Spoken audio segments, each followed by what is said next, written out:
na woman no more gwalo e me wa keke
Imam ni wi ai Aigbekaen me vai e na me Aigbekaen no ba be tin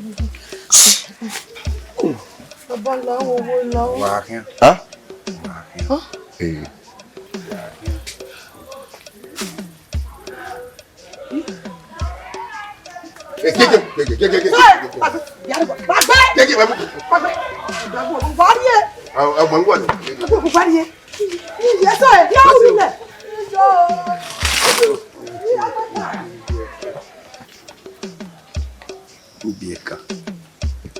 iwe yo na hamia we wa ya no ri obazuwa wo kan fi gbegbe ni Aigbekaen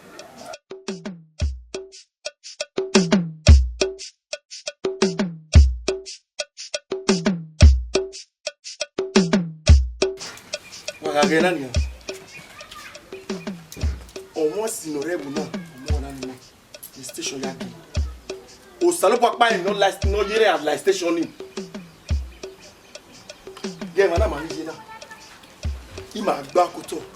Yakwalo, o Tom, and no more than station. It will not be she. I will not talk about her. To protect lives and properties. Rule that way. Anybody that do anyhow will see anyhow. Because of what happened in that station. Anybody will go for it. That have hand in that station. Well, retire. Yes, sir. Yes, sir.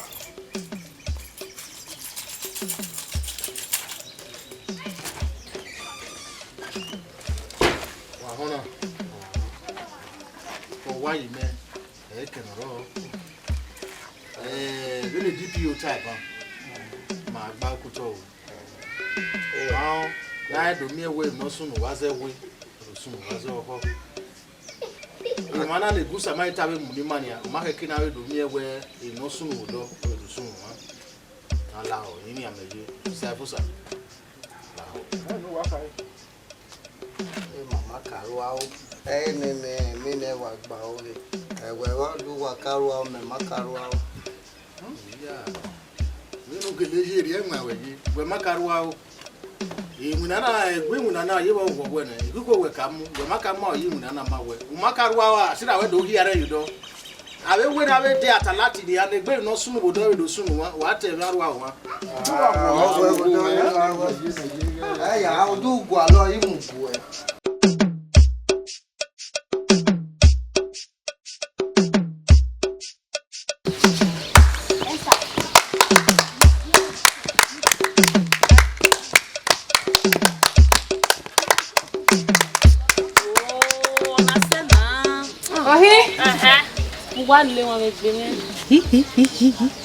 Emi ma le o we pa no we osana o wa ko wa we pa wa bumi adedo ana me bi ale ake we ogin wa o mete we emi o ko bun we wona ya se gbe o we pa Aigbekaen u gari o wa nu ya gwa le mi ko u ya gwa e ma we mo ra me wa o ga ze no gwa no dudu we ni ari o gwa ge ni ari mi ko ge o ma ni o ko ge ya no gba wo na o e gari bo kan o ti ya no de le wa o mi wa no ri bo kan o we ni me ya hia no ga ze ni o se na we nu akin u da ake we di wo wa u gwa le te mo be la wo wo ya mo gwa ta mo wa le o ri la o wa ma nu ele ye ni wa mi re na edo eni o ya wa na first star ko wo ye ya wa na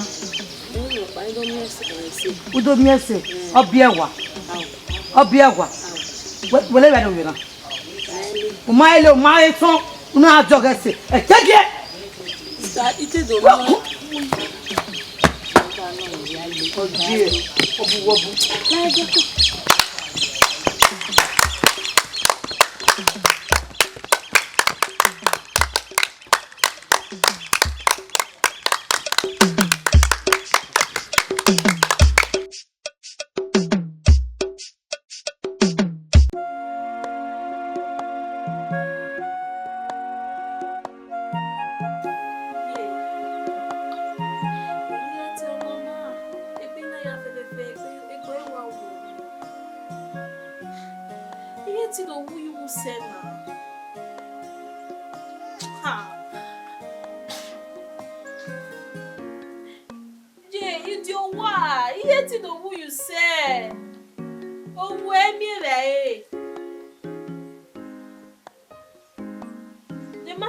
manage. Ha, but yeah, and now we are manage lele. Day ya kaka. This will be ya na a problem me wrong. Oh, we are near ya. Me go rock bari lad. Oh, any man ni manage lele.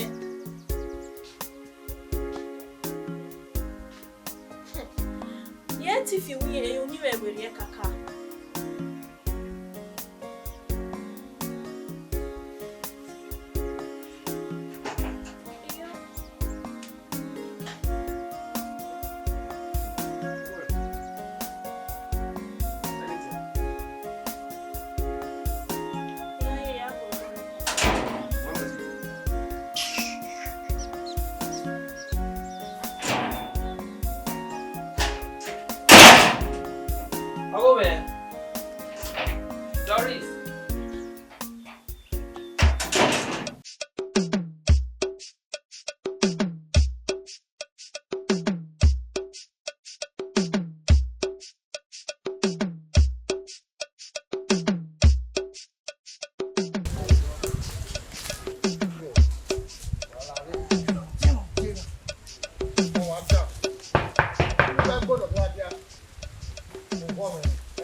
your mother. Come on, left one. Don't let it. I want to walk out. Take your woman. I get back home. Go back. Go governor. You're going. What I want to do, your own piano. It's your mother. What I want to do, your own. Don't go. What way? Here, I get it. What way, John? I don't know what's the name. Go. Oh, no, my one away now. Here, when I get it. What was I saying? My young is the man. What one? Where? Woman went to me. What do I see? Why don't we make you? What? How well? Why will celebrate? What?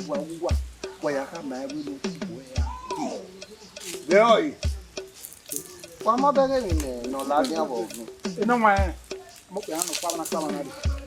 Oh, I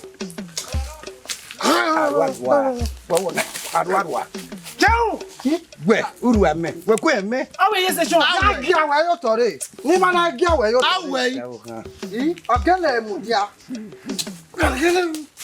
Lele!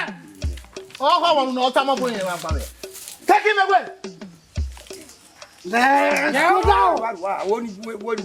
I put you up. Take him away! Even no, Aigbekaen no say anyway. Just a look for. I don't know what legal. I'm your boy. I go who you are connected. Yeah, sir. Yeah, yeah, where you started? Well, what do I mean? What do I mean?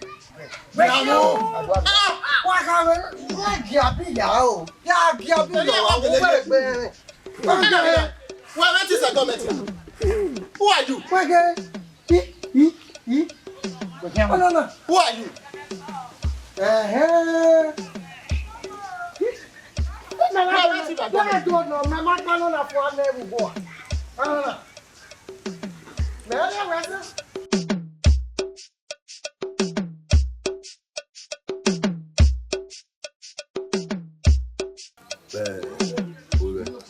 What do I do? You are here.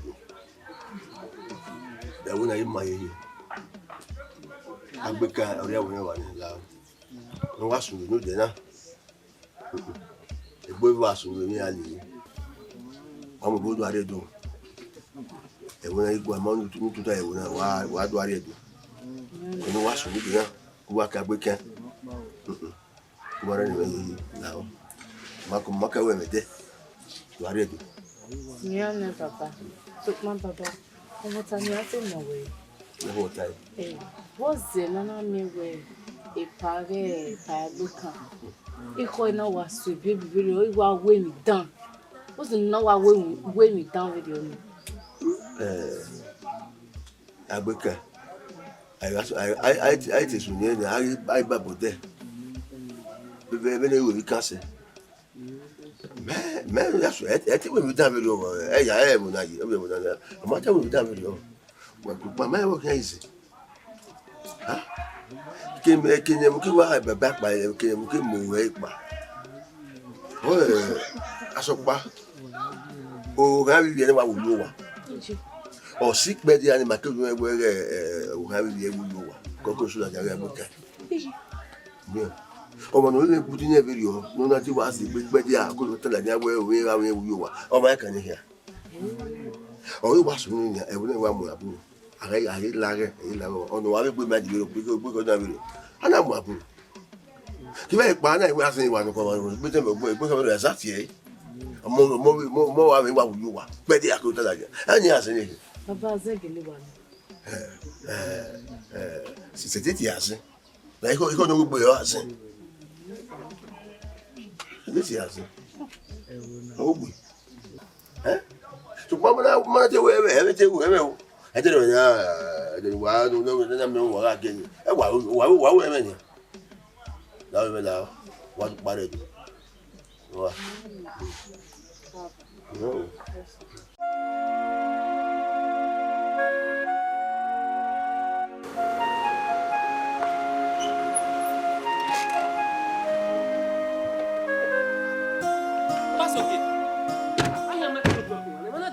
man say road block again now.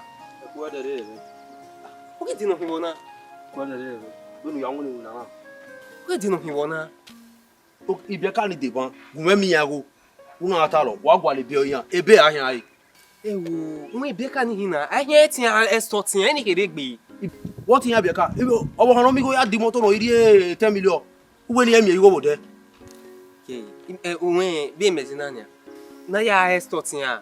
Eriye àwọn officer ni ke we. Ni yana mi igo ni ya ball wa deli motor yan ni. Be meje, you try ni maintain a good name. Na ri ba mi na ri po ba won po. You come promotion you retire. Jesus. Officer Abasoke. As in you are my friend, not just a colleague. You only maintain a good name. That good name is better than riches. Well, if you go working, you see that you fear worry or you want work transfer ari ke woni kere. Honestly. La moto na pa, na dey lonely be. Come on, when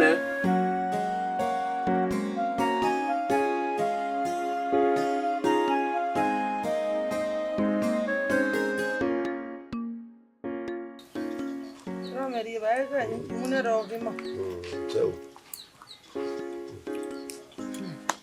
Ave majesty we wona. Oh, please. I'm not we wona so. O sa we se o dan idore wo na. No wa wo ku we wona re. Aigbekaen. What's your life? Agbale gbere sin. Ya do mo ya. Ya do mo e. Abi Aigbekaen. Ya mo Aigbekaen pa. Abi bu e. O ma di me bu e. Awe ege tebite. O yan wa aje. Emi wa kokko, emi wa gbe we. No say. Mo ni wa mas. No wa ko wa ege tebite nu de we. Egi ma nwa me. Dugbo yoto. Egi aso boss gbe be wona Aigbekaen. Ni ma we Aigbekaen. E te gbe we me. Oh, te ye me we. Beni wa ti ege tebite no te ye me wo. Mo mi pe ni ya ri wo. Mo ne be hinale. Donc on met tout qui côté là. Et on va beaucoup plus bon ya pa Aigbekaen ya. Ave fayin. On na de oyeye. Lu dan we. Agbo ya fe be bona. No me kwero. Alero. O wa ke na du wa idiku gbagbo azen no so na odo re bona. Wa ya fe wa ladian. Na ti re ladian. Alero. Bo awa, ye wa re wa. Ise o ni ro. Go go ba la de bona ya ka ma we ni ma ya re wa yo. So bi soko.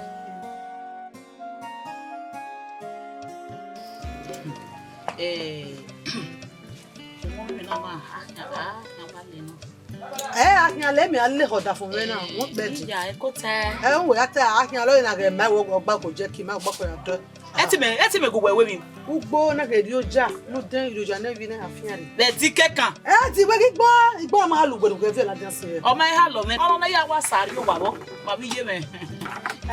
Ono na. Usi e ma gbo ewe uru si. Uwe. Isu mo me mu pa ni an. Mo asa pa. Wa ma na ya te fi anu.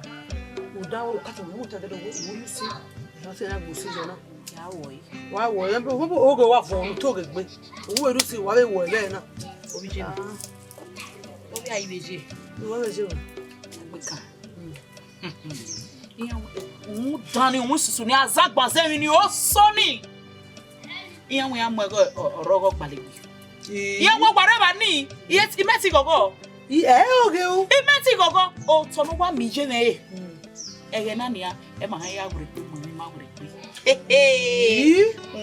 ebo we ho igwe sira ime aya sie di karika sie le loto sie ri ari ogbele gan avie ije odara o agi je no iti mana e ka lo fi awo kai no ba bon no je no iti gbe me ko wa yuki dollar so ni ije osolo ba wa yuki dollar so ni ya wa fieva o pa on le na gbona na le va se va o gbe gai o ri mama wa no mu me ni amojo ogbele gana ija si we ata fun me go wa ni but on wa you don wa be ne ge ire imo ni le kun wa gun imo so ba ya je azen no it's one journey asa lo bo azen oge o wa kiyan fo be mi wo ga ke azen fo oge ke mi e wo do wo ala se we yan owo ti de no ni fin wo we ni ko wa mo na azen winu ya te we na wa be ku si ni e ma be Azen no, azen o me gbe kono.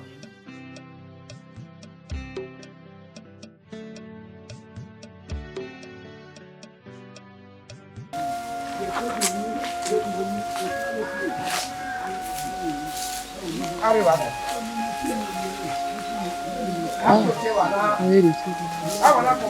Meno.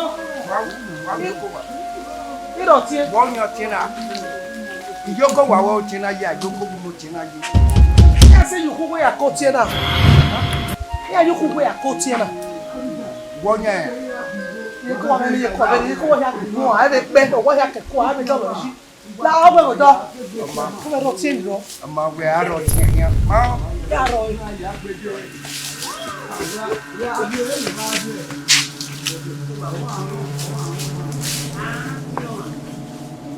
Ya ro re.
Oro ese ne baba.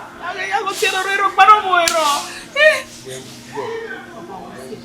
Wese baba. Ke what we. We aya ni. Do ma eh. We aya ni. Wese baba.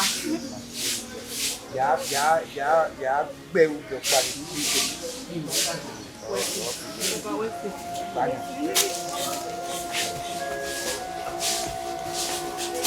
Yeah.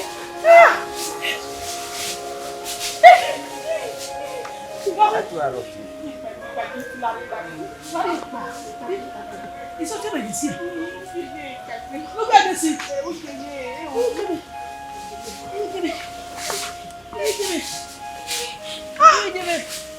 Aigbekaen pe won. Kede ti o ma la ife ni gere o. Ti a pe do o. Meno ba mo ti o, meno ba mo ti. Do ni lo pe ya.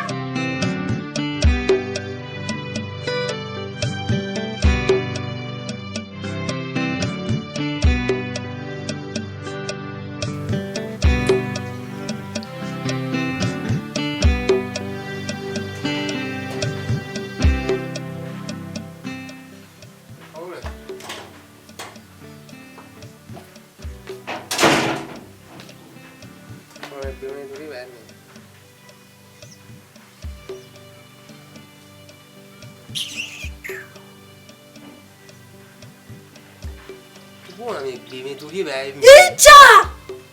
Ina kwemi. Did I know him? Did I know him? Torí ẹ̀ báyìí mẹ́ni à. Ike wí náà rí rí ẹ̀ báyìí. Okay. Ẹ̀rí wẹ̀ tẹ́ ya ní ibi náà kwemi. Egbe. O wa na egbe. Ari rai. Ìyẹn máa ń ṣe ẹ yá rí ẹ̀ báyìí. Ari. Lawu ko ni wa mi ba ni we. Ona be mi. Doris, you just insulted me. Doris, me wete bona. Matiebo. Salupa bege me. Matiebo. Iwe be lawu ko ni wa mi ba uwe. Ma be mi. where 5,000 around the year, or Doris- expire. Meaning, I should go to the kitchen and serve myself food. In case if there is food. Doris, wait, see are you? Jeez. Doris, see me are you, Abi?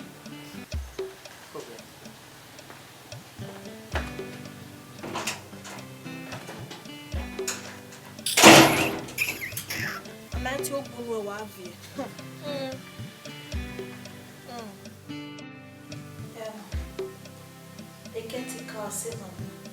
Old man, and you give 5 minutes. That's true. That's true. Oh, mon dear. The hell what's up? You don't know me. Oh, mother, the film me. The police station one. I was say when you complain where you complain. I'm not power. The Minia will say well say. I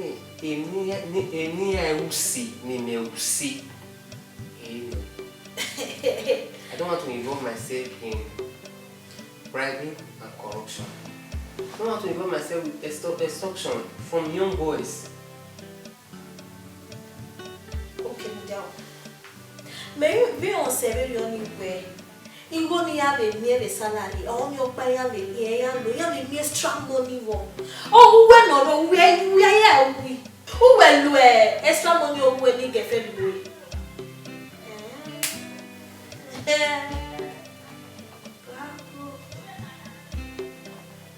You're out of your senses. I'm so disappointed in you. I'm disappointed in you. So when mama will marry, mama no marry.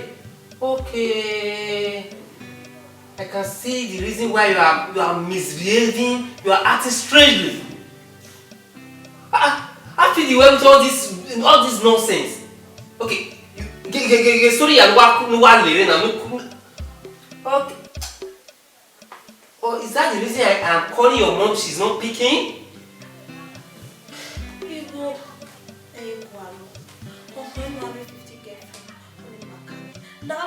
Even when making you for paying for the past 7 months. You are aware of this. Also, where go on the hotel, on the restaurant, they will me, ask to Metiasa. I'm not the government. I cannot fall under depression because of anything. And then the government are not where we now. Yes, the government is not so much. As in, they involved in bribing and corruption. Involved in bribing and corruption. Involve yourself. Now, what involve yourself? You know you go like here. I don't want to die. Listen, for who now? So, my man and Nako here appear. So, my only involved. Moreover, my promotion will soon come. The promotion may I pay a salary, I will make it up to you. You understand? You understand? They will be married. They will pay. The government will pay. We go now. The economy is down. Oh, affectable, yeah. Do you think I'm happy seeing you like this? No, where's you say? No, they are happy. You might be well, they are money. You might who you say now. Ah, Una.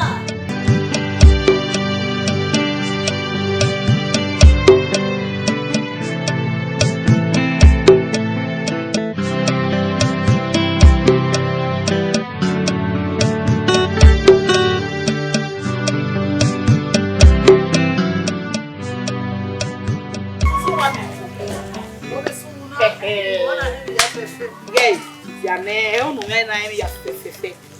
Akile tawe enyonyu na bana. Enyonyu no bagbona na ware na. Enyonyu no gele enyonyu.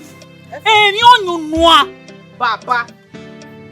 Mete wa be ibona. Yi tade na nugu mete. Mete wa gogo nege ukpo. Eke mana mukpo to mana mukpo ge. Awa be si ani mane. Aigbekaen. Imani de aje No, ni. why emi la so egbe. Ogo ni mo. Imani Russia. Ero gba ni se. Ekere iye lu malu. Yo sa lo kwa ni. Olu ma kwese kwese. Ateni te gbe. O ti na gbo be. Esu no kagele ni. Owo egbe tu hun. Awe. E gan ojo. Awote ori gan gba legbe. Ana e ko ona e gba legbe. Yan na wasi ayin do ni. Ọmọ sí se. Igo no masigo aya fe. Ọ̀gá bi o pa ni yore. Mo ní kebe bo na ma yore. O pe ni o bi yore. E yoro ki ebe. Awa. Ebi isago hin agbe. O ki ebe. Baba. Oni pa. E to mama. Isa lo bodu gona wa me ya wa kale to wana na meta.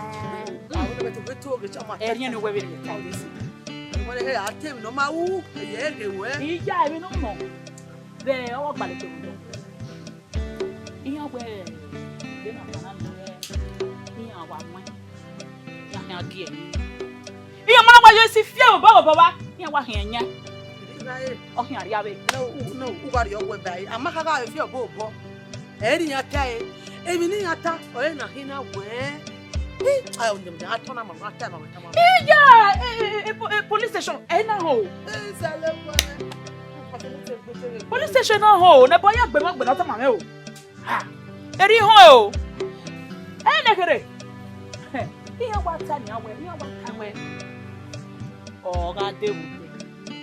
Uwe mo na gbe ye ko. We o bodu ndu ya gbe. Mo bodu akpo bia ni. O amu nu emu we.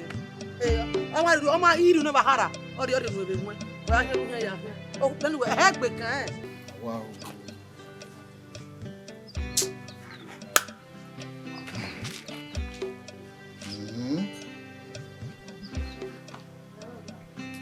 Officer. Thomas. Eri wu ake a. Na ya iba be se ni button ina ru wewu na. Baba woni boti me yeje na ni han oni ni maya modele o fi am boti fo ahun dan ni aso ni oni e wa la baba yan is able win a wow o tie me ohun e mu dan ni de Aigbekaen that stubborn idiot me ba be han o ma ipe ba awowu eri wu na se ke ya o ba sunu weri o baba gbe wo me o me we ri wuje imeye kakabo wewe e mata enu a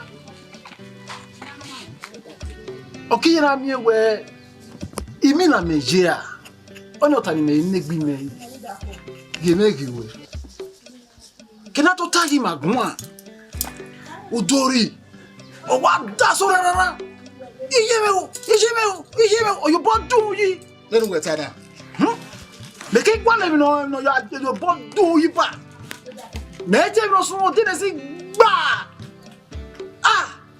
walking sekun ere ya mo na wa mo fi moto ge hospital ni ma we ya gwa na sin na awe o layin were iya lenu we ba ta se na e ma ta kan ma wo ni baba awe o layin were na o e do wa ri obono fun yan gbe ofo obonika o ami wo gbe na muri iu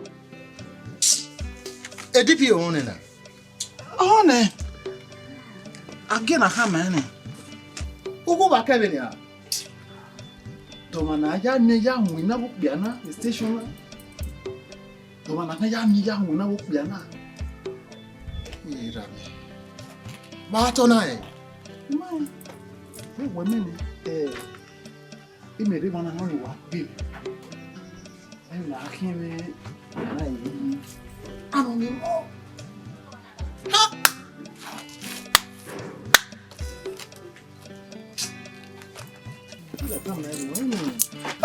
Chansa. Voilà né. Eu, o que de mano no. Okay, I see you never.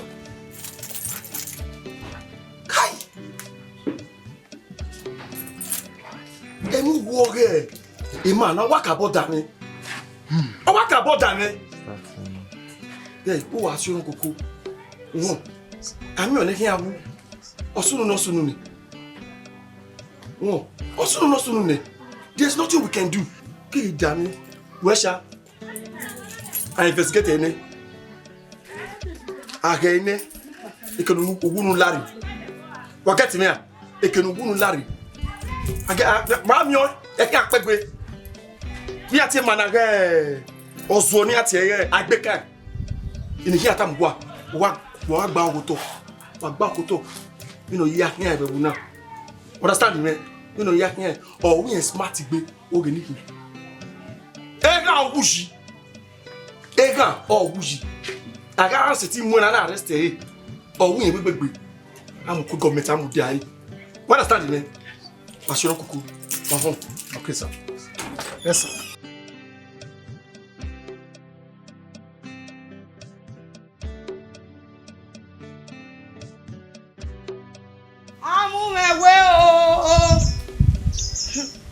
O piano kono don't do away mu. Èmi awun tu ope o. Mi awun tu ope. Wọ́n ẹ̀rọ ọtí wẹ̀ yẹn. Ẹ̀rọ ọtí wẹ̀ yẹn. Ẹ̀rọ ọtí ni wẹ̀ yẹn. Ẹ̀rọ ọtí wẹ̀ yẹn. Wọ́n. Every time be hu. Ẹ̀rọ ọtí wẹ̀ yẹn. Èmi da wa o. Èmi da o. Onu wọ́n ni be iti ebo hian. Unwa. Ugu be ti e fo. Èmi da o. Uga you we mu no wan. Wa yu mu no wan be. Ah, menu de bana. Ọmọ ni me he. Ọmọ ni he ọtí ebo ode. Ipa gbere be ni. Me no water ma ko. Wa he no water. Ugu kati ni me ye. Era where? Ọmọ bo ki sunu bo sunu ati ebo bo sunu. Wo anyi o. Uma ewe mewi. Ewe we wi. Ipede a ogbona nike na mewe ni webo na. Wo ma ho. Mu da we uma la dia na nu ya ta me vie bo we ewe we wi. Eyi ke gba se we ho. Nu ma na ho. Wo na ye ku o ma yi. O he gba li me ami mo si ju e. Iye gba lo we. Wo si we gbe. Du da ru ya gbo arin. Ori e ma we unwe kene ko mi la ewo na. Ori e ma. Unwe we no ha no water. O bia no ko yi no. No do ewe mu ewo na. Unwe we ni o ha no water. Aya ati e bi ma ku o. Aya ati e bo na na do mi egwe. Ado mi egwe e bodu ti eni. Abeso we do se ni bo. Udu agbe ma egwe me ni get e ban. E gedu aje me ri o. Igbe ma. O de gbe wa ba lo na. Egbo ba lo we. Egbo ba lo we. Egbo ba lo we. Egbo ba lo we. Egbo ba lo we won. Wa o wo. Ọmọ. Egbe. Imaje. Eko ne mo do. Egbe gbo ba lu wa. Wa na won do. Wa bubu wa go ji e. Eno mi tamata o ji. Odo mi wa gbo gbo. O ji. Egba sanse. Go ji e. Efi area. Asi ewo. Ọmọ mewo. Wa saga egba se leku emu e mabule. Ọmọ mewo. Ọmọ mewe. Emi ofuju opo wa ni o. O bi eno ko gino. No mu ewe o na. Mi ofuju opo wa ni. Itane. Ọmọ mewe o. Dari mo. Wa mi wa mo. Aigbekaen wa sunu. Wa mi wa mo. Sekenujea. Huh? Aigbekaen isekenujea. Egwe megwa lo hian. Wa mi wa gbo lu mo na bi o e mo. Ewe megwa lo hian Aigbekaen. Ne egwe nu we na. Egwe nu we ti e bo yi na. We le bo na we. Nu na gi o e me. Aigbekaen ipe ha ojina. Ni ke gwa le we me. Iya ma yan ewo na. Iya ma yan Aigbekaen. Won. Bẹ́ẹ̀ ni no need ma we. O gi egwe we. No do ri o me ba bi o ko wa. No do ari o me ba yi. O gi egwe no do ari o me ba yi. Ewe ka mo ewe we gbe yi ne. Igbe. Aigbekaen. Ya ase ba ne we we ri o me. Erika e. Ohun we. Ku na ati e bo fi po ndi. Emi no kan we ayen maka ma we mo Aigbekaen. Iya mo ewo na won nu dai. Iyen maka ma we mo Aigbekaen. Eriyan ka ewo Aigbekaen. Ewe me ninu we ni. Aigbekaen. Ewe nu we ni. O wa mi o. O yan ba lo ewe. Wa mi o. Dari ni ju ogi yo. Wo ni ju ogi yo. O se mi ai. Ojewe. Good morning. Oh, we are Aigbekaen. Senya. Oji. Senya. Oh, una. Oh, where? I'm not honey ota. Wa mi o. Wa ri so welu we. Me. Wa ri so ni me wa re Wa mamu. Iya makama we oboka yo bo gbe won du e bo na no we bi aseti o. Iriwa.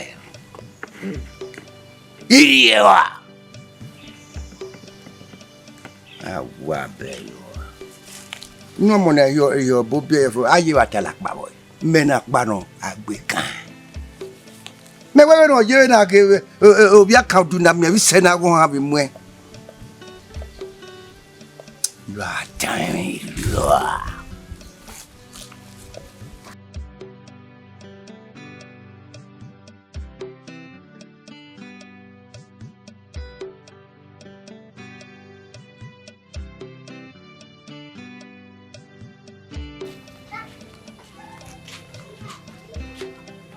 Olapa. Bravo. Hey, Mrs. Moye. Yes, yes. Wow. Eya do me wemu.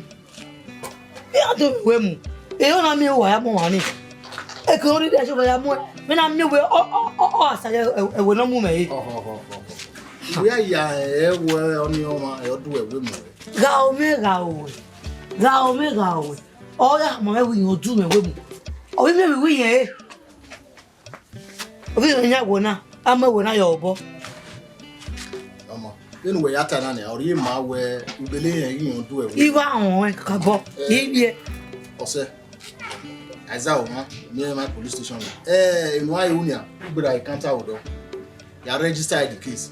2,000 naira. Uwe 2,000 naira ni buy transportation with you. Ma do ya. No more. 2,000 naira. Memego. Where? Imego. Wa imwene. Oga ira sige ige go memene. Ide nu wa wo de gbe. E wo ba ni dore ni 2,000 naira ide nu wa. My own already. You are talking to an officer. Okay. My young winner ne. We could only go in a register case. They no give what we. They no give mwemere we owa wo mi mwemere. We ka we yiwe agbon mi o to ne. La mama dey go anywhere do ya me atalo mo. This is police station. You don't misbehave here. Or you back here say na we ni are well. What me?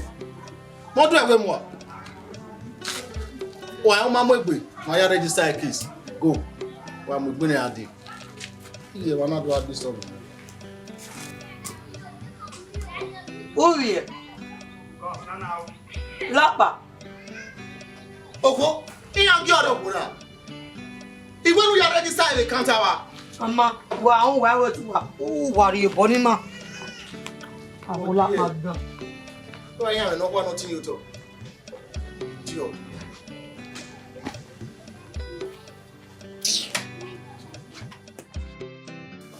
Well, Doris,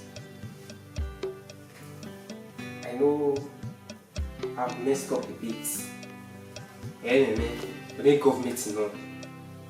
But only marry my way, more take precaution measures. What I say no be? Enough! Yes! A good woman. He yet to be you say. A good say oh woman, I'm tired! It's shouting, I really like the shouting. I don't like shouting. Please.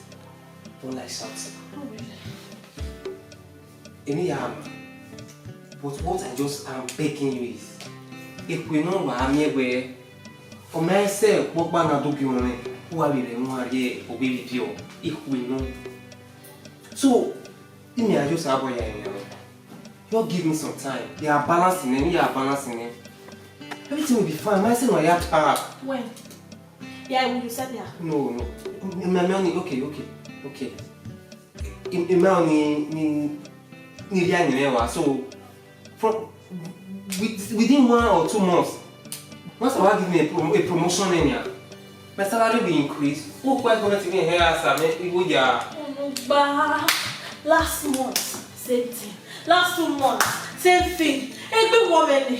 Man, I'm tired. Now what you said to since you wear every one, you wait to wear. I'm tired. I'm tired. I'm tired. You know when it be I'm going home.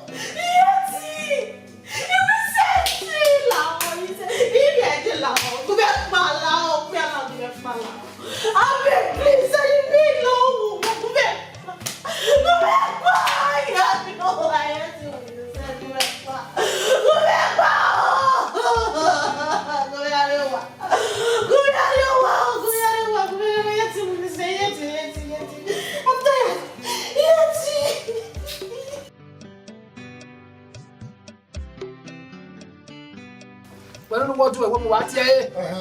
Well, Aigbekaen. Sure, sir. Madam. Urenia. Observe, sir. Sir. I hope everything is good. Yes, sir. Yeah, you will register the case here. Or you are registered? You want to what then? I'm registered the case. We don't register in Nania. Ebenania of your police. Yeah, you were now of your police. Mao. You go back, Gualo. A man go and me. I'm with me. You go back, Gualo. Yeah. Who die go on here? You may have more. You go back, Gualo, police. All up by you go back, Gualo. Where do they buy my money? You women of Vienna of your police. Police is your friend. Where you're getting man. Mao, the way my idea with Aigbekaen, I'm a bonny here. Aigbekaen, Mr. Aigbekaen. Aigbekaen, Mutanu. Aigbekaen, no one. No one does a lady. Oh, when you're near, I'm a way of Aigbekaen, Aigbekaen. Eh, no, sir. Agbale na ya di oka ohun bi baba. Sure, sir. Agbale me ni ma ya yi ku oga yo to ekege ni ya de. Aigbekaen mu wewe. Ye no, ona mo ewe, ona gbe. We no ye na ni. Any time we ban. E matter na okunyowe police ni. Ya ka we are one we are here. Ego we ni we do ya register case na. Times 10 you are going to get it back. Believe the police for once. Woman, we are here we are here. There now. We are here. No one matter. Officer, sir, we are going to report this matter to the DPO. Yes, sir. The DPO. May he have a go because of me, ni makeo ni ma wo wa kon ye. Aigbekaen. Akabo. Aigbekaen no so in there. Exactly, sir. On a kill boy. Yeah, guy. Yes, sir. Go and mobilize the other boys. May I am DPO with weapon. Yes, sir. Aigbekaen your weapon. Oh, yeah. Atiti. Koyo. Enyo, oh yeah. Oh yes. Wakede. Egwaga we ulapa. Ekede. Ekede ge ohun janu no wi Aigbekaen. Ya muni ani afie. Isha. Bo we bo unu na ya ri mo ya ri ulapa yi. O te na ohun janu. Ohun janu babanu. Yi o wa mu mewe o wa gbe you wo wo we won bono ya won mi wo we owo we eye we tori yiyan wo ri yiyan we wa mi e bobo eyan wa kama we ri oni ra o la go megbon na imade owo we ri yiyan we na gbe sokun panu we ti le mu ari ulapa ni What What's on a matter? What's on a matter? When you want more demo cocoa. Ah, we know what any man when they go get to Agbe. I'll get to Agbe. But me with a way, I'm no movement. Hello, you're soon. You're soon. Oh, we just made it. He has so big. We are do. You are do. You really? Let's say.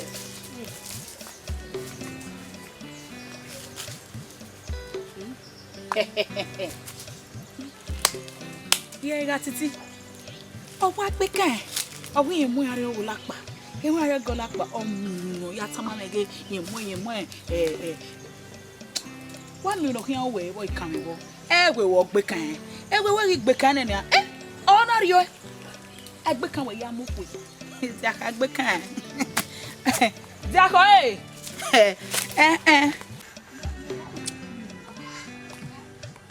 Man. Vamos a. Vamos a. We are it's only be as a show.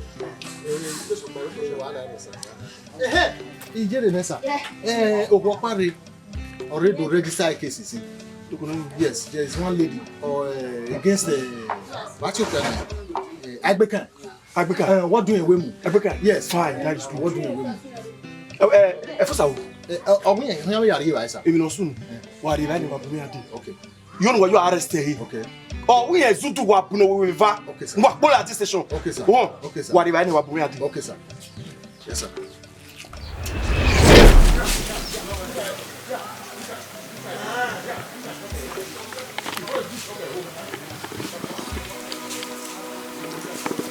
Where's that? On Aigbekaen. Hey, you can't hear. Mujara. What is it?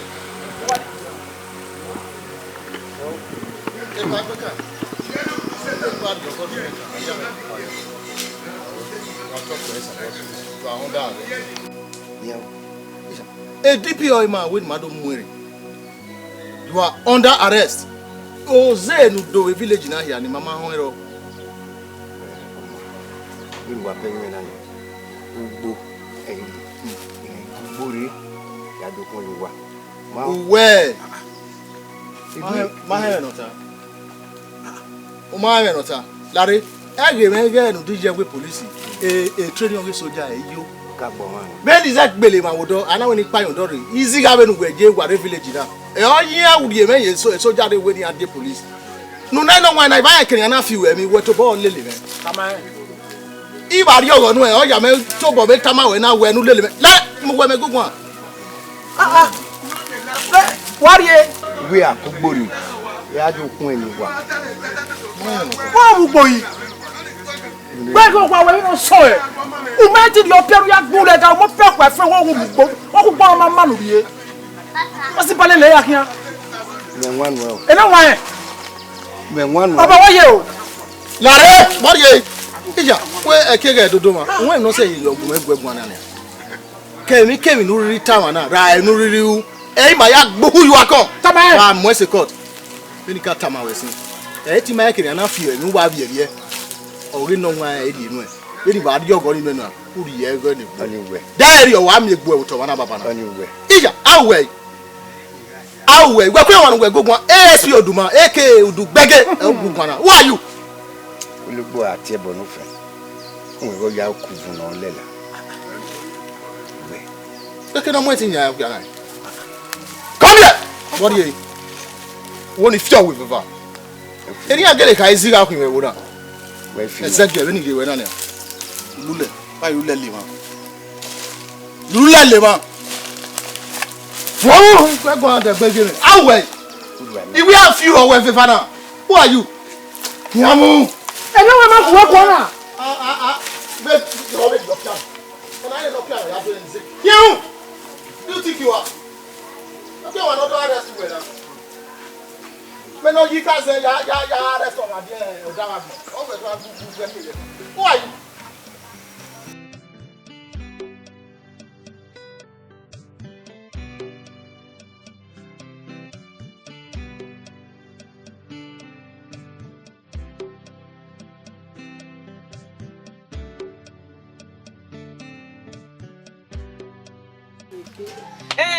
Hey, the pastor when you do you why you church we are church e me o bon mi la me bi o ma ri azan wa bolo na fi on mi la roza no gbere o wa na me they no be for so say mi ni we atama we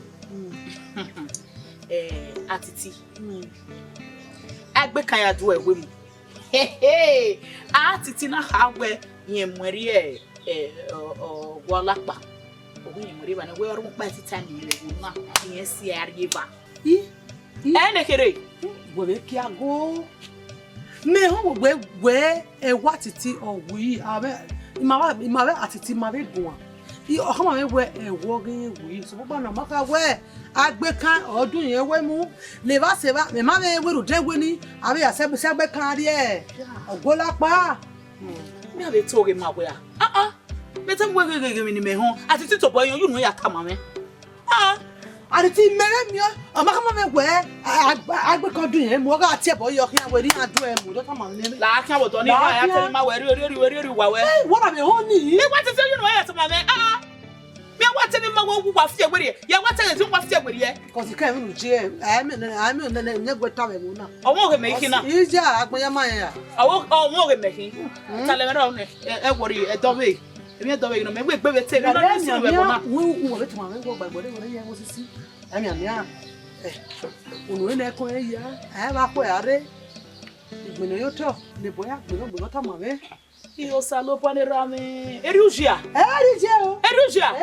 Even if I come to my mother, I could see where like a cotama. Oh, what I know. Yeah, me time of that. Oh, Markiana, work your way when you well out of Ganapa. Or one will go not by our walking your way.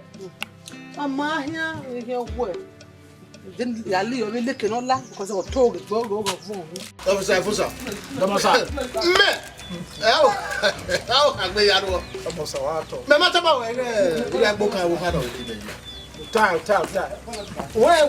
Where my repetition again?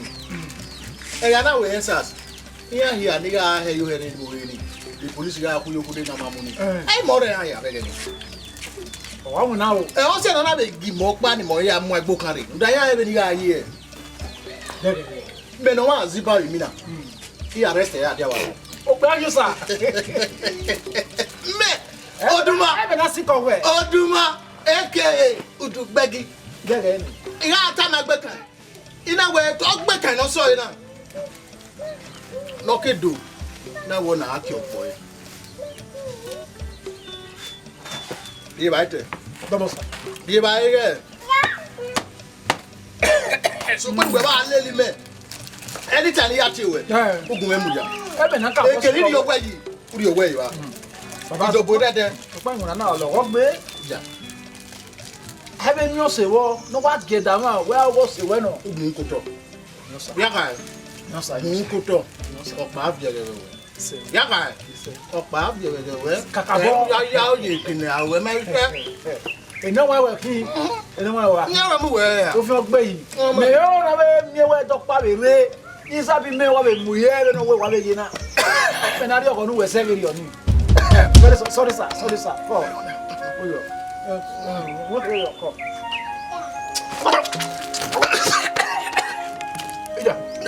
Oduma.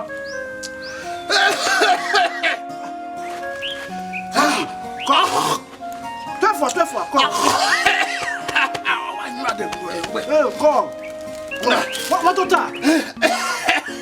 What total?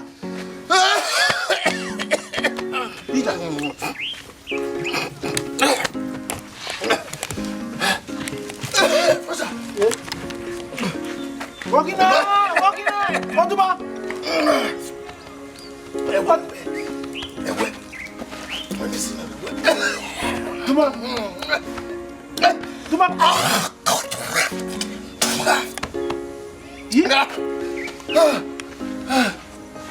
Moça.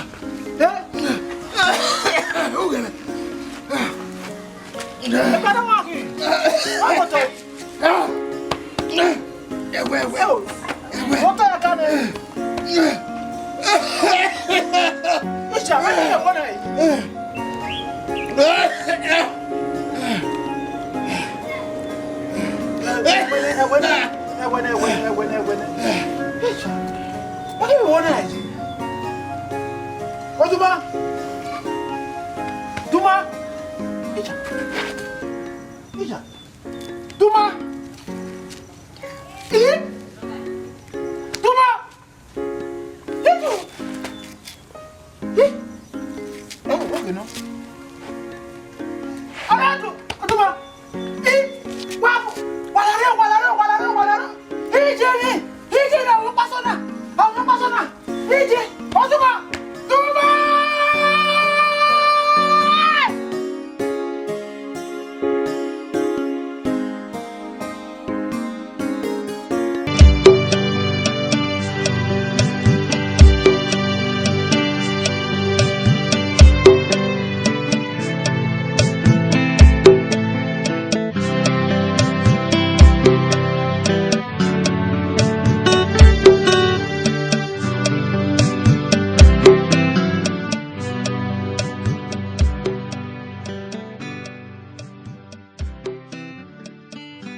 Officer.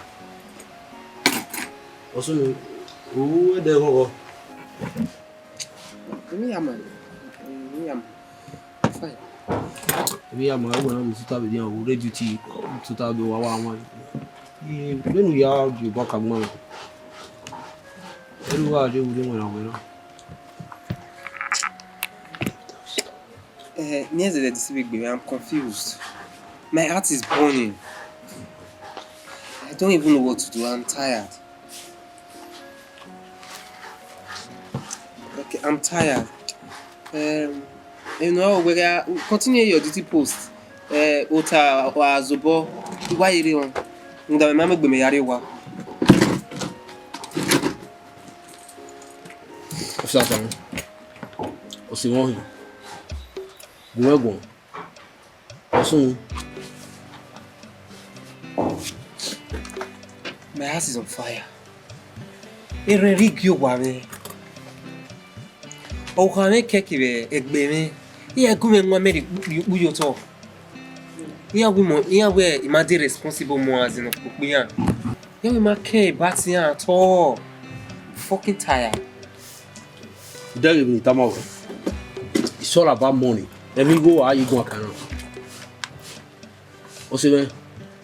Unwo la pa. Nana mu dia he salary. Wa gi me. Be me waji na. Mu egbe ko de ya fe to make sure we the family me dey happy. Oga nana ra no. Me mu egbe ni me yara to make sure my family is happy. O so ba we ni ma me wina. Àwọn ìwé la pa na. No say we ma be mi kere. On even tama we every time. My brother, Raoa, salary, amudia ke bi wo la pa. Raoa no ngini wo la pa na. No mi go work to make your family happy.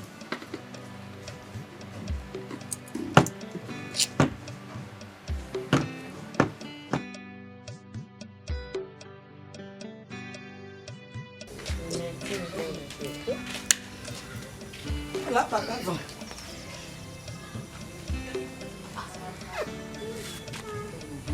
Odumawe.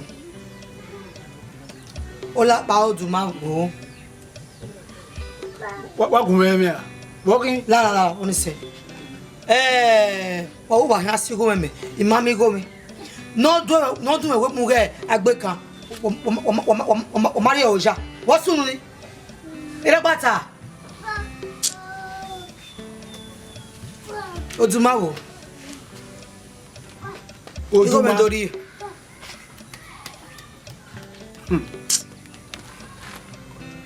Oduma Erowa. Mari wina travel. Do orumi Oduma uzoleva no de wu we gbe ade. Uzoleva no de emerowa nu. Onya. Olapa. Bobo le gbu e. Iro ni ya momo. Wo ha mame. Owe ni ya to wa susa me. David. Police station dina. Police station sanoma. When make the police nation sanoma we na. Area constitution kai we police also nation sanoma. Wa gate mi mego. Baba mi mego. Ni ya gbe mi o to. I'm warning you. I'm warning me. Italemena umo imari. Where your either iwe or etwe e amo ba egwe ga. Aneka ni amu we. Eme we do. Kwa le mani abi ni ke we na.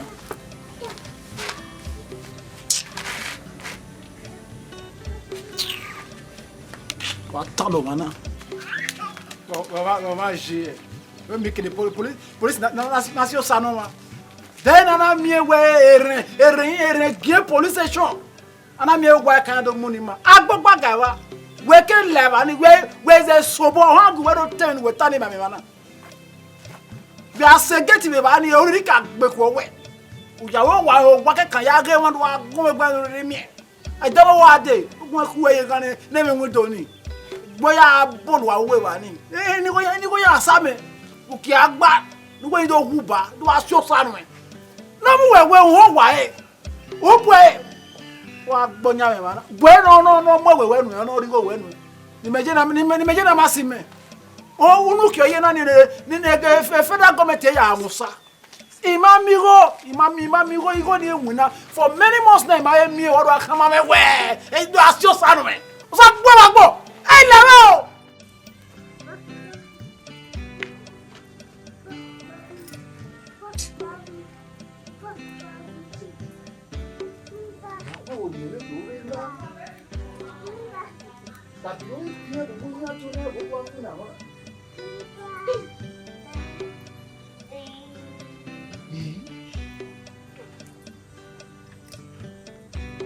ele me cagia e se me dá não vai se wana é força sa dale olha sunu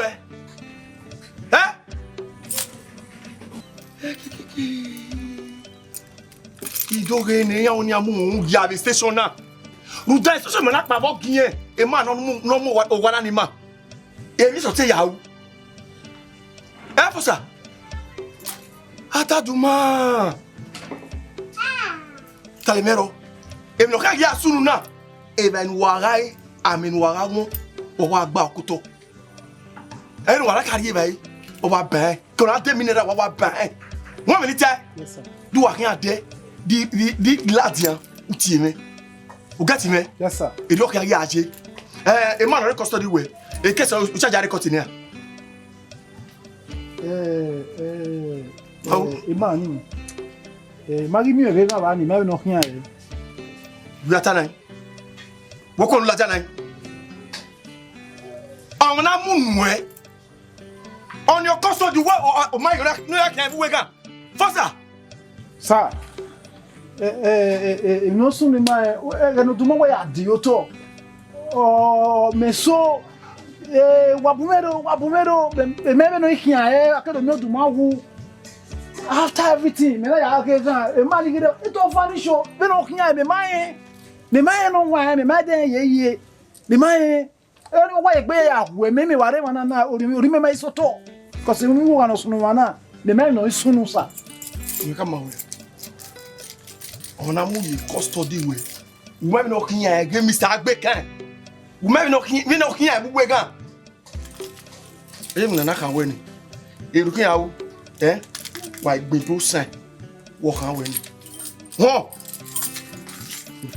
pardon okay munana we ni gbebe ni reason first of all okay we mama was not originally designed to keep criminal let of finish me man o we ni gbebe ni kharu munana o kan we yes iwa mo egbe ya wa gbebe last week on agu last month on agu di mo iso egbe ma e ma na kan be gwime ya wa gbebe iwa san ya ri egbe la de kan kan ri yiwo chosa sa Fosa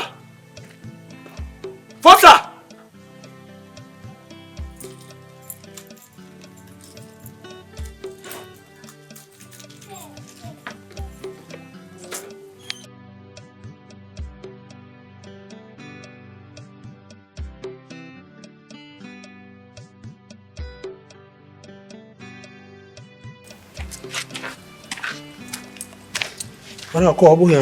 Ko papa. So wa we de musibo. I tell we na no we na. All that for me. Me no that for me ya ma me ru wa. Mi go no ri me. Mi go ya le lai. Mi go ya tupo. Iyi hi o me wo do ni je. Mi go ya we mi rock pa. Mi go ya te make up ni ya ra o. Igo ero. Madam Lise. Osan. Imabe ni ya kuke. Mabe ya kuke. Iti eguegun an. Osan ware na ya fe kedo adu. Osan magun egun an. Mo osan o se ve no na, ma bo gba hian. Koi. Do se we no. Guegun de ri o ipasi ai. Onise. Yeti will you say? Onise ya guegun an. O ma se video, ya guegun. We're giving you I see you. The account number where you? Sir? The account number where you? Yeah. Oh, let's see.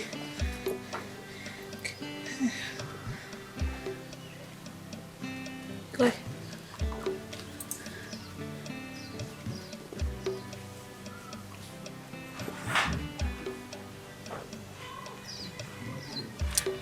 Mana, marriage on even say. Yeah, what's it? Marriage on even say. I don't know now. Let's see. Brother, 50,000 naira. Oh, Brother, West. No. Oh, so. Go on,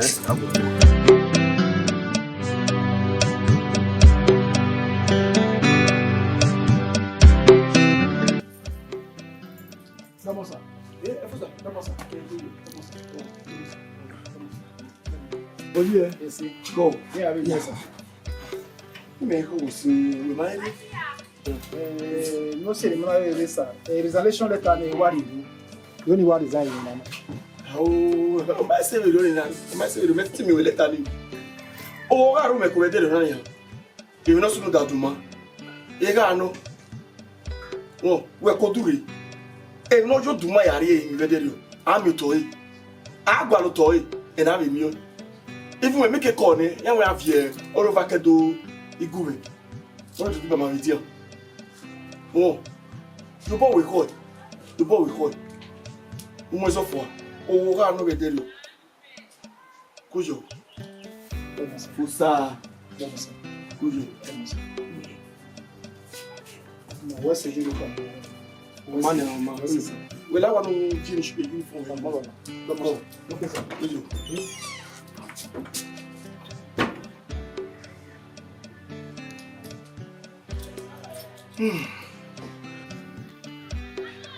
Olapa. Baba. Olapa itu on. Olapa.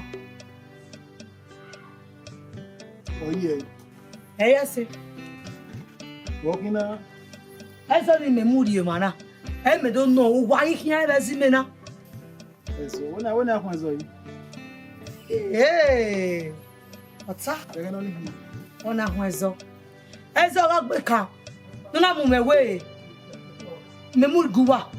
O wa hia e. Igo mamie, ewe mamie.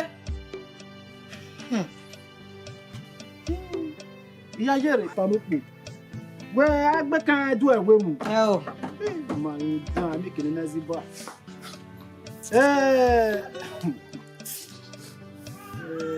Kesi ni ọ̀pẹ na ipo lekoa. Ikunu na polokoa. Ikunu a. Afroche kesi ni atine. Duwo nu nwe kesi ni ni ave na wa gwan na we be wa we nu e. Uri gobe urire. Utoge. Uwa mego wa we ya mami wo ya gbe esma oto. Wo pule ko na ikunu na polokoa. Pari ho me o. Digo no ni. Wa nu mi go we. Uboduma, oduma le no wa ma ori go we. E message akin. Uboduma ri egbe mi no yo ya see go we odo. Uwe go na beru mi we je. Uwe, e police sha gugu an. Wa gbisan. O uwe me di go na. O me di go na. E na ni a message akin. Oma. O sa go anu wata. Leba. O sa go anu wata. E se to di me gugu egbe di go ni me a. Aje. Uwe mi ropa. Ya kama wo lakpa ebeki. Uwe mi ropa. E wo gbe lawo. Wa lawo ta kama o te na we. E gan ni ne wi tori ya ku iweji. Ba azu ogo na.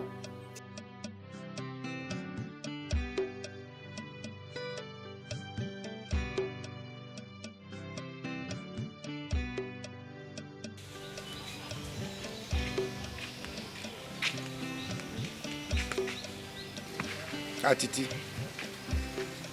We. Igualodina. Atiti. Tu munu gemese. Ve ne una wa polose ke elega. We ya iwe nu oparo no mi no kan we me na Aigbekaen ya. Orun opare wo na titi no mi no kan we me na Aigbekaen ya. mamu. Riri magbekowe. Una pa. Una ario gulapa. Una yaka mulakpa we Benin Aigbekaen odwe wewe mu. So kwa maika mi ani agwe wo ge wewe adi wa me no do ri o me bai no do mu me dia.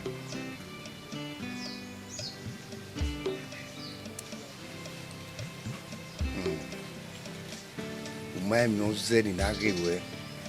Ukegi ubio sebe ni kakabo we mo no fija. Sukma be no yina. Ino nwa ma we bi kan yo bo kan o. Bo kan mo ma. Digwe. Atiti we no digwe. Digwe ba.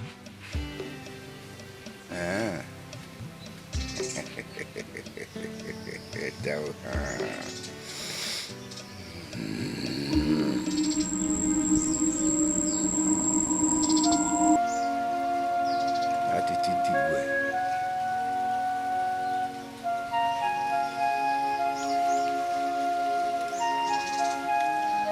Aso ayi gwere kon ki o konre wa gbo we na go biakuta.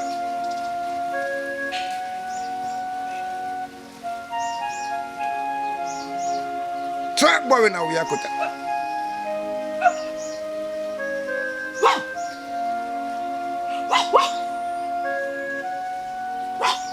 Biakuta lele me.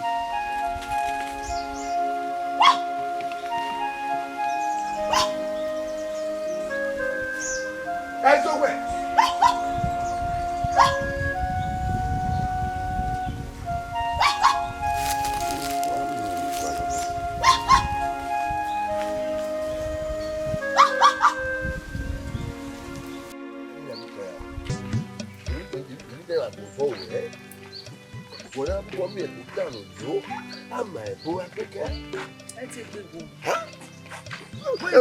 Pour d'aller. Titi, voilà ka mo pale bi were Aigbekaen odu owo mi. Aigbekaen wa ya ya. Tita, o wa bo le tita. Tamata. Wa tana yi. Igo salo. Ono do basu na. Aigbekaen. Iyo salo po o biani o se na lena. O se na lena. Iya wa le ni mi ka wa le. Hey! Aigbekaen. Yeah. Wa we ni da. Una ha bo pale bi were no were. Ana to mo ara owo la pa pa. Ba. O ri go ni a fe. Oni wati me bu gwe na. Me mi o ga wo boy pa wa wo wu ya. Bo isa wa wa Na le mata no. O kele wu. So bu pa no.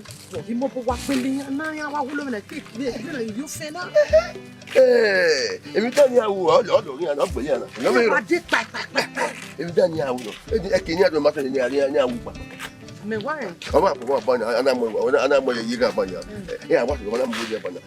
Afo. O ma so bo ba. So bu pa no na we o fi agbale dagbo. Okay, qui ça dit tu vas toi regarder que na te.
We gbe won. Ama, ma wo ba pari gbo. O be mi gbo ma de, una wa lese mi o meje mere. Me mu da mi gbo. O wa ru ni me wa ku gbo you go your wow wow. We see. We be Aigbekaen. Mele we we ado me go. Me me go Aigbekaen bi na. Wa gi o ma. Oh, be am no jenu. E wata. Oh, be who mo kweta e. Me ni Aigbekaen me. We mu die ya. We mu die. Gafa. Geo. Ni ge ho. We le mele mama mo se mama mi bo wa. Hey! Hey!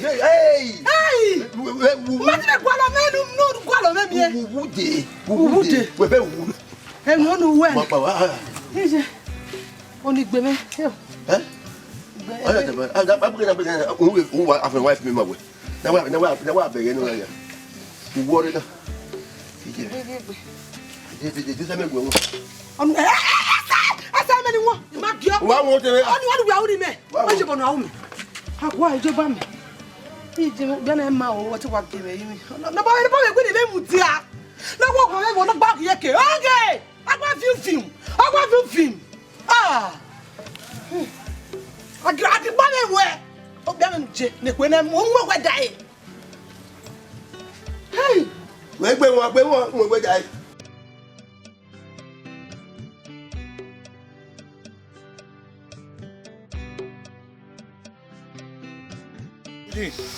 Yo tema. Ni aye na. Abi pon sa o. Gbe o. Abi pon sa. Ma jugbo e. Na ti Abere. O ye ka we. Kede ya we. Me. Ti o ya we mi we ni be go e kun. Te pare na tu we. So ba se wa ti kun na. Ma we ji gbogbo e. O ta yo je. Me ma we mo gbe nu gbogbo. Okay, yewu na. Ebu. Okon mi. Kun mi. Àwọn ewu ni àwọn ni ta ma won we ewu o wa lu ko wa ni pe egbe me wa mi bi don we wa ti o no na se we ni wa ti gbe kun Ni agbe mi yo we. Ma pe yo we ewu yen no na wa li ko wa gbe. O wa li ko wa gbe we wa. We ma ri e no maga. Iwe mo. Oh, ma ni ata ma re. Oni we kana. O ni la no gun gbe kan na se we ni. My father sisi wa. Right. Ya. So mo pa no wo o. Won se ni ma ha ni. Iri lele wejo o. O se wa lele me. Na e we na. Ah okay. Bi de no do ni no ya we. Okay. We no ga kin na e we. O se ni me yi ha. Wa la ro ni o kan we ma de de. So fa we ni me ka e o. Ya. O ta le wo wa le wo wa. Ni ma le.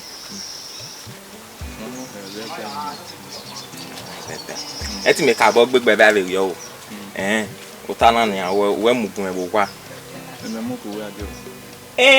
We ya ni ka. Iyo bo ya wu. Ni re ijo a. Tu ma kwe ni agun we men e we wo fiafo a. Wo wa ta se ni a. Wọ́n bá ní ohun ẹni wọ́n ní mẹ́tẹ́ wọ́n ní ẹ̀wà ẹ̀wà. Ukwe a ra ma kwe. Ọmọ bẹ dọ̀pá kan níbi ayé. Mẹ́yìn o tó wí ẹ̀rọ àbídé báyìí o. Ẹ ti kà bọ́ gbégbé báyìí o. Ọ̀nà owó ẹ̀ nù.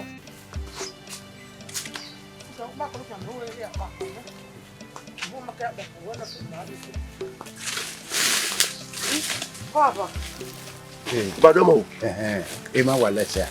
Mama le o. Mama ile. Ma le ba. Mama le. O ko wa. Ba patata we yu lenu wa ru le kian. Ba hin ga le bai. Mama le o. Mama le. Wo wa ni. Me ki o tutu na mu be kane. O we si we wa kin.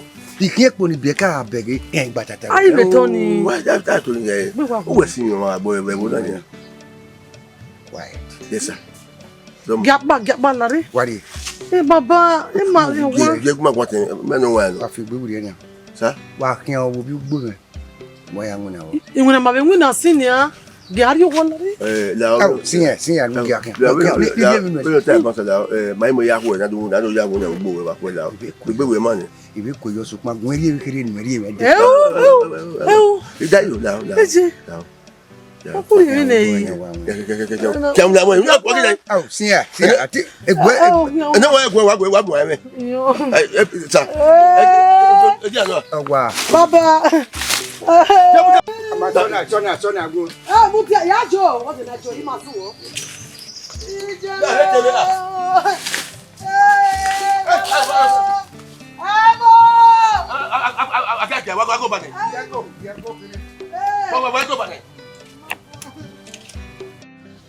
Aigbekaen.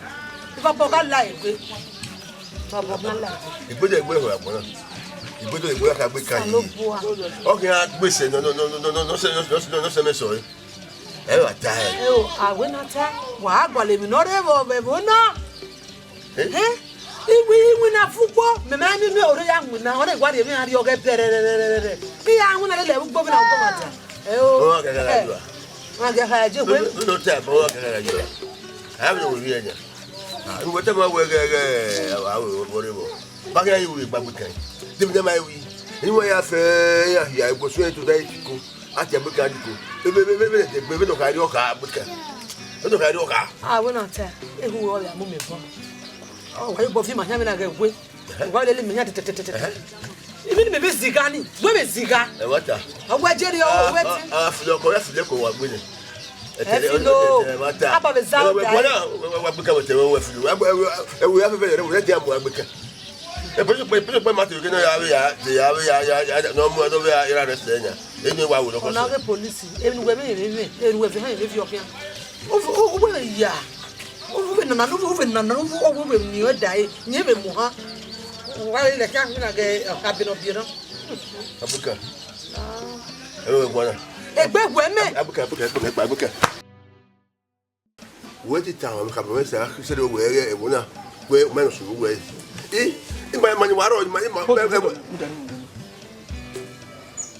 Hello? Okay. Okay, what me amu? What day? What me di wadai? What mo say? Mr. Man. Now, me ke wo yo. My afi wa wudu kwa e na re ne. Be ma wudu kwa ne ra ma le kwa we ke we mi su ewu mana. E wo na we. Ma wudu kwa fu ne fe ra ma ni ke ma le kwa ne e wo aye we ke we e mi su ewu na. Ede oge, oda for meta ma we na. Me mo understand the kin we. Oh, that's what tell me that senator. You will understand by force. We ma ku we na my thing to. Ama ku we na my thing. We man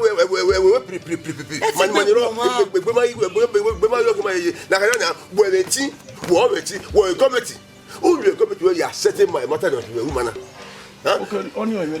Yo paka e police we ki o fe police le ya arrestable. Why police why police le tiro de o se police ya fi amire o fi so jare na me we na na je bo e bi afa de tire afa ni ro abi o ko ya fe kwa wa ge oma ono back no come me we buku that ya wo kan na okay we yi na we ya wo kan ya wo kan me ga wa so ama ya la ze na on le kini die na on is a gefo we ya wo kan ni tai kini yo kan e ma ta we meta o ta mu gbe na e ya fe nyo egbe ma ge yo ki ma o mania inu tai ni we ya wo kan e yo kan na o no we a me wa wo me o ko de wa gbo na ne e brably ti ma ke ya we wo na e bo agbo e ye